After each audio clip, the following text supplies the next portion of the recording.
కోట్లు ఎక్కడ పోయినాయి? కాంగ్రెస్ పార్టీని నిలదీయాల్సినటువంటి అవసరం ఉంది. అంతేకాదు ఈరోజు మరి బీఆర్ఎస్ పార్టీ అధికారంలో 10 సంవత్సరాలు ఉండింది. ఉదయం లేస్తే సాయంకాలం వరకు కేసీఆర్ ఊదరగొట్టాడు. ఏమని? డబుల్ బెడ్రూమ్ ఇస్తా, డబుల్ బెడ్రూమ్ ఇస్తా, డబుల్ బెడ్రూమ్ ఇస్తా.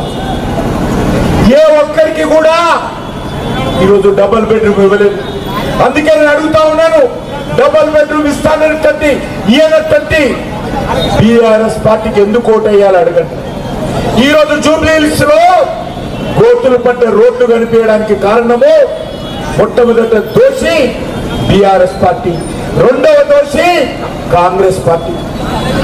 ఈ రోజు జూబ్లీ హిల్స్ లో ఎక్కడ చూసినా రోడ్ల మీద డ్రైనేజ్ ఏరులై పారుతా ఉంది. దానికి మొదటి దోషి బీఆర్ఎస్ పార్టీ, రెండవ దోషి కాంగ్రెస్ పార్టీ.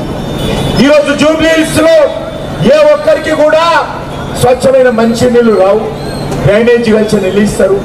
దానికి మొదటి దోషి బీఆర్ఎస్ పార్టీ, రెండవ దోషి కాంగ్రెస్ పార్టీ. అందుకే ఈరోజు అడుగుతా ఉన్నాను, బీఆర్ఎస్ 10 సంవత్సరాలలో ఈ రాష్ట్రాన్ని దోచుకున్నది. బంగారు తెలంగాణ అని చెప్పి కేసీఆర్ కుటుంబం మాత్రం బంగారు తెలంగాణ. ఏ ఒక్క ఉద్యోగం భర్తీ చేయలేదు, ఒక టీచర్ ఉద్యోగం భర్తీ చేయలేదు. అంతేకాదు కేసీఆర్ హయాంలో విపరీతమైనటువంటి అవినీతి తాండవించి కేసీఆర్ కుటుంబము ఈ తెలంగాణను దోచుకున్నారు. తెలంగాణ ప్రజలందరూ కూడా మా కుటుంబానికి బానిసలుగా